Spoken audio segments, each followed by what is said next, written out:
Good morning, students of class 4. Yesterday we have started a poem which is the if you can't go over or under. तो कल मैंने इस कविता की शुरुआत की थी और थोड़ा सा पढ़ाया भी था। तो मैं चाहता हूं कि आज फिर से इसको अच्छी तरह से फिर से समझा दूं। जो बच्चे कल का वीडियो नहीं देख पाए उनके लिए आज पूरी की पूरी कविता समाप्त करने का प्रयास मैं करूंगा और आप इसे समझने की कोशिश कीजिएगा। इसका जो कठिन वर्ड्स है उसको भी मैं लिख करके आपके लिए भेज दूँगा।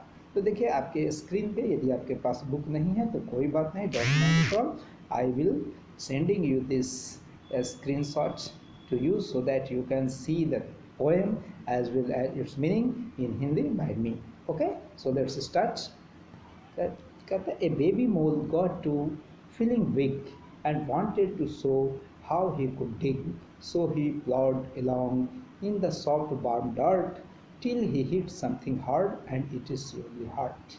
कहता है कि एक छुछुंदर का बच्चा था, उसको ऐसा महसूस होने लगा कि अब वो बड़ा हो गया है ना। जो छुछुंदर का बच्चा था, चूहा छुछुंदर देखे ना, तो उस बच्चे को ऐसा अपने आप में लगने लगा कि अब मैं तो बड़ा हो गया हूँ। और वो ये दिखाना चाहता था कि कैसे वो खुदाई का काम खुद से कर सकता है।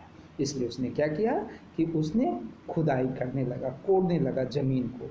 और वो ज़मीन कैसे मुलायम थी लेकिन गर्म वाली मिट्टी थी, है ना। और वो तब तक उस पे हीट करते, मतलब खुदाई करता रहा जब तक कि कोई हार्ड यानी कड़ा वस्तु नहीं आ गया। और निश्चित रूप से जब कड़ा वस्तु आएगा और उस पर जब हीट करेगा तो निश्चित से उसे चोट लगेगी ही। तो निश्चित रूप से उसे चोट लगी, और जब चोट लगी तो क्या हुआ आगे देखिए। A dozen of star flew out of his snout, he sat on his haunches began to pout. कहता है जब चोट लगी उसके मुंह से, क्योंकि वो छुछुंदर मुंह से ही खोल देगा, तो जब मुंह में चोट लगा तो ऐसा लगा कि उसके नथुनों से दर्जनों तारे उड़ने लगे। चोट लगता है तो दिमाग झंझना जाता है, तो ऐसा लगा कि उसके नथुने से दर्जनों तारे उड़ने लगे, निकलने लगे। और तब वो अपने पैरों के बल पे बैठ गया और क्या नथुना फुला करके हाफने लगा। चोट लगा तो वो स्पाउट मीन्स क्या होता है, नथुना। हाउंचेज मीन्स होता है पैरों के बल बैठ जाना। तो वो नथुना फुला करके हाफने लगा।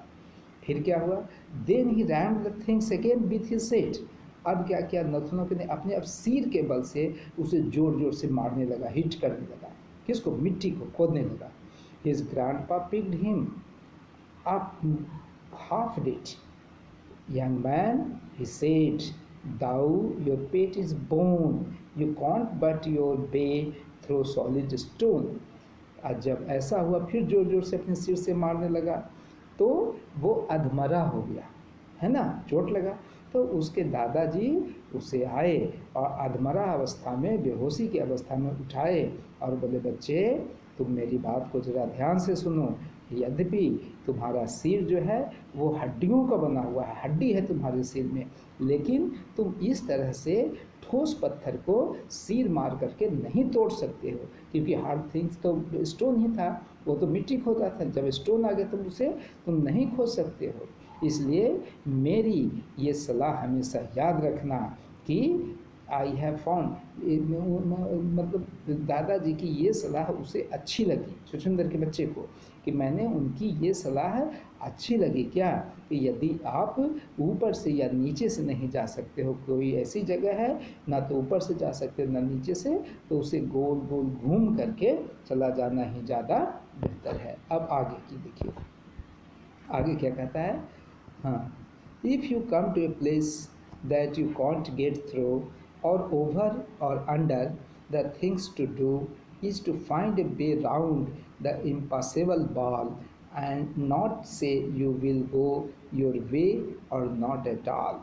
कहता है यदि आप किसी ऐसे जगह पे आ गए हो जहाँ से गुजरना संभव नहीं है, जहाँ से आप नहीं जा सकते हो, तो क्या करो, ना ऊपर से जाओ ना नीचे से, है ना, ना ऊपर से जाना संभव है ना नीचे से।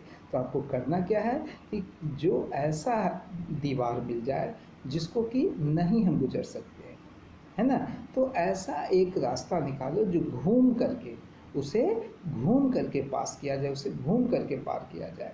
या तुम ये नहीं बोलो कि मैं नहीं कर सकता हूँ, बिल्कुल नहीं हो सकता, ऐसा नहीं, बल्कि थोड़ा रास्ता बदल करके घूम के चले जाओ, है ना।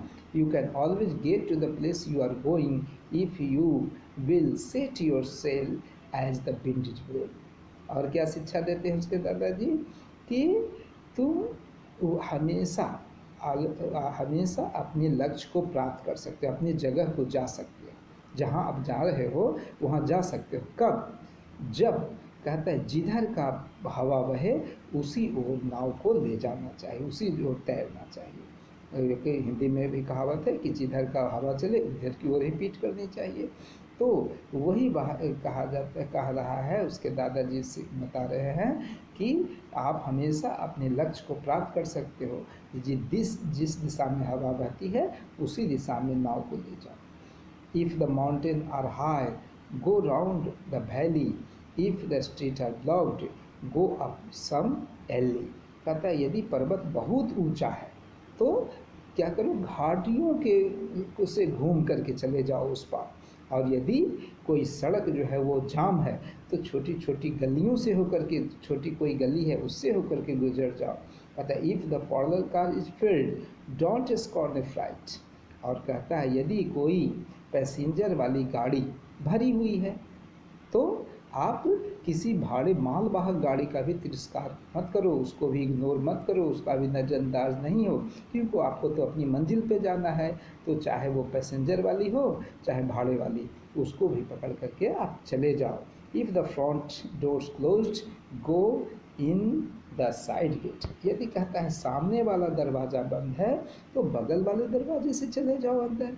To reach your goal this advice is sound if you can't go over or under go round. और क्या कहता है, यदि आपको अपने लक्ष्य को प्राप्त करना है तो ये सलाह मेरी हमेशा याद रखो, ये सलाह बहुत ही अच्छी है।